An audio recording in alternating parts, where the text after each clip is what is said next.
कहा, यही मैंने पहले दिन कहा जब एनएसए लगाई गई कि वो व्यक्ति अपने आप सरेंडर हुआ थाने में, कोई भेष नहीं बदला, कोई दाढ़ी नहीं मुड़वाई, पगड़ी नहीं बांधी, कपड़े नहीं बदले, कहीं बेसमेंट नहीं मिला, अंडरग्राउंड नहीं मिला, कहीं फेक आईडी लेके नहीं मिला, एयरपोर्ट पे भागता नहीं मिला, नेपाल बॉर्डर पे भागता हुआ नहीं मिला, खुद से सरेंडर, खुद से थाने में सरेंडर हुआ। नमस्कार, प्रणाम आप सभी को। मेरा नाम राणा दीपू सिंह है और अभी हम सुप्रीम कोर्ट में उपस्थित हैं। जैसा कि आप तमाम लोगों को पता है कि आज मनीष कश्यप पर एक बड़ा दिन था और एक बड़ा फैसला आने वाला था, लेकिन जैसा कि हमने बात किया, हमारे साथ मौजूद हैं AP Singh sir, supreme court के वरिष्ठ वकील हैं, और जो भी जानकारी अब तक हमें ये पता लगी है वो थोड़ा सा खुशी और थोड़ा सा निराशा है। खुशी किस बात की है? खुशी इस बात की है कि जो कोर्ट ने, माननीय न्यायालय ने ये बताया है कि अब उनको रिमांड पे नहीं लिया जाएगा। Right sir? जो रिमांड था ही नहीं उनका, 6 दिन के लिए रिमांड नहीं था, रिमांड नहीं था, जुडिशियल कस्टडी, जेसी जेल में। जेसी रिमांड, आपको दो चीजें साफ कर दूं, एक होता है जेसी रिमांड, वो जेसी रिमांड में आज भी हैं, कल भी रहेंगे। एक police custody remand, PC remand.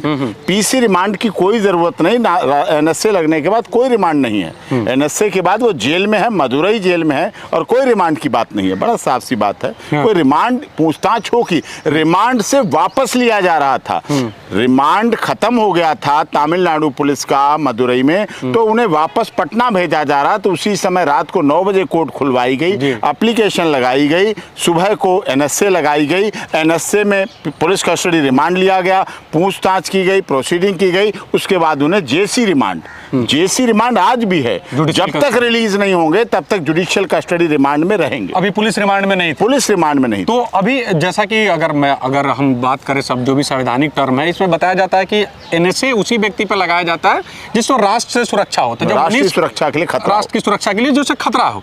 तो मनीष कश्यप जब पुलिस कस्टडी में ऑलरेडी थे, तब किससे खतरा होने वाला? यही मैंने कहा, यही मैंने पहले दिन कहा जब एनएसए लगाई गई कि वो व्यक्ति अपने आप सरेंडर हुआ थाने में, कोई भेष नहीं बदला, कोई दाढ़ी नहीं मुड़वाई, पगड़ी नहीं बांधी, कपड़े नहीं बदले, कहीं बेसमेंट नहीं मिला, अंडरग्राउंड नहीं मिला, कहीं फेक आईडी लेके नहीं मिला, एयरपोर्ट पे भागता नहीं मिला, नेपाल बॉर्डर पे भागता हुआ नहीं मिला, खुद से सरेंडर, खुद से थाने में सरेंडर हुआ।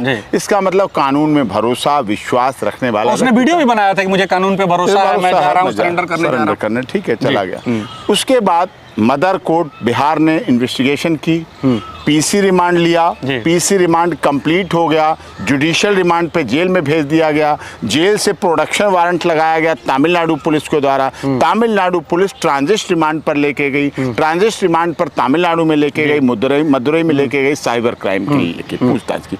वहाँ पूरी पुलिस कस्टडी का रिमांड पूरा हो गया। शाम को उसे बिहार पटना भेजना था, तो वापस भेजा जाना था। एक खबर निकल के आई थी, मैं आपको इंटरप्ट करूंगा क्योंकि इस खबर को लेके अल्ट न्यूज ने मेरा ये खबर को फर्जी बताया था कि मनीष कश्यप के केसेस को मदुरई कोर्ट ने निरस्त कर दिया है, उसके बाद वापस से ये कोर्ट को खुलवाया जाता है और उस पे एनएसए लगा दिया। क्या ये सही है कि केसेस निरस्त नहीं किए थे? ना केसेस एक दिन में निरस्त होते हैं, ना केसेस निरस्त होने का प्रोसेस था, ना केसेस निरस्त चार्जशीट फाइल हो गई। अभी इन्वेस्टिगेशन चल रही है, चार्जशीट फाइल नहीं हुई। निरस्त होने की जो भाषा की बात की जा रही है, वो चार्ज में डिस्चार्ज कर दिया जाए। जब चार्ज फ्रेम की नौबत आए, जब चार्ज फ्रेम का प्रोसेस हो रहा हो कोर्ट में, जब चार्ज पर आर्गूमेंट हो, तब चार्ज में डिस्चार्ज कर दे, वो प्रोसेस होता है। तो ये रात को कोर्ट खुलवाने का रात में कोर्ट इसलिए खुलवाने थी, मनीष कश्यप को मदुरई तमिलनाडु से पीसी रिमांड कंप्लीट होने के बाद, पूछताछ पूरी होने के बाद, उसे अपनी मदर कोर्ट जहां से ट्रांजिट रिमांड लाया गया था वहां भेजा जाना था। तो जब कोर्ट ने ऐसा कह दिया कि उसको बिहार वापस भेज दिया, मेरा वही बात आपसे है, तो फिर एकाएक से ऐसी क्या इसको राजनीतिक षड्यंत्र नहीं माना जाए? क्या इसको ये सरकारी दबाव नहीं माना जाए कि जिस व्यक्ति को कोर्ट ये कह रही है कि वापस ये अपनी मदर कोर्ट यानी बिहार पे जा सकता है, रिमांड पूरी हो गई, और वापस से कोर्ट को खोल दिया जाता है रात को 9 बजे और उस पे एनएसए लगा दिया जाता है? रात को खोलने के पीछे ये भी हो सकता है कि तमिलनाडु पुलिस में आपस में अंडरस्टैंडिंग नहीं थी। जो लेके आई थी मदुरई, उन केसों में लेके आई थी पीसी रिमांड, उनकी ड्यूटी थी बाहर भेजना। अब उसी दौरान ड्यूरिंग पेंडेंसी पीसी रिमांड ज्यादा दिन के लिए था। मदुरई पुलिस ने पीसी रिमांड को बीच में ब्रेक कर दिया कि अब हमें पूछताछ नहीं करनी, हमारा काम पूरा हो गया है।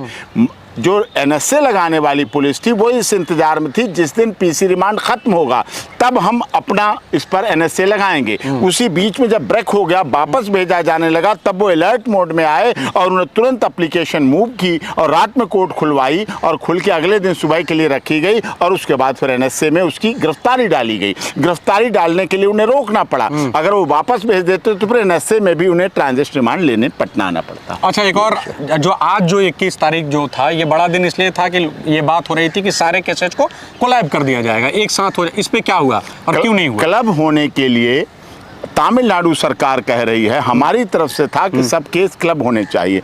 तमिलनाडु सरकार कह रही है, सिब्बल जी कह रहे हैं सब जो सोशल मीडिया पर वीडियो अपलोड हुआ उसके बाद अलग अलग URL नंबर से उसको भेजा गया तो FIR अलग अलग हुई, URL नंबर अलग अलग है, 6 केसेस। FIR के कंटेंट्स अलग अलग हैं, सब FIR के कंटेंट्स अलग हैं, वर्जन अलग है, उनकी ग्राउंड अलग है, उनके फैक्ट अलग है। दूसरी बात ये कही 6 FIR हैं, हमने अपनी पिटीशन में 2 FIR का डिटेल थी, जानकारी नहीं थी कितनी और FIR है। अब तमिलनाडु के काउंटर एफिडेविट में वो चीजें सामने आई हैं।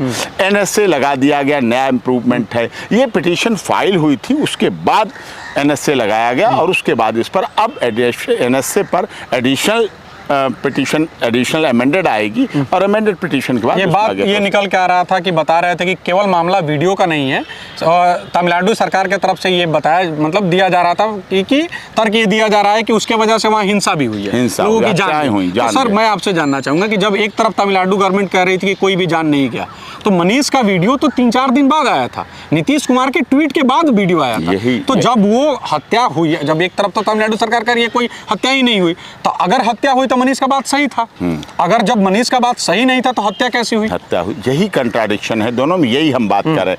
हिंदुस्तान अखबार, दैनिक Prabhat Khabar, Amar Ujala, Dainik Bhaskar, renowned news paper हैं हमारे देश के, आज़ादी के समय से चल रहे हैं अखबार, उन्होंने कहा बर्बर घटना जो हुई है बर्बर हुई। हिंदी भाषी लोगों के साथ तमिलनाडु में बर्बरता हुई, तो इस पर कोई खबर आई। इसी पर न्यूज चैनल और मीडिया रिपोर्ट्स को हवाला करते हुए बिहार के माननीय मुख्यमंत्री नीतीश कुमार जी ने साफ साफ लिखा कि ऐसा ऐसा है, तो हम DGP से अपने उच्च अधिकारियों से हम इस पर जानकारी मांग रहे हैं। उनका मुख्यमंत्री का दायित्व था, फर्ज था पता करना, उन्होंने पता किया और उसको आगे प्रोसीड किया। नहीं, दो बात मैं आपको बताना चाहूँगा।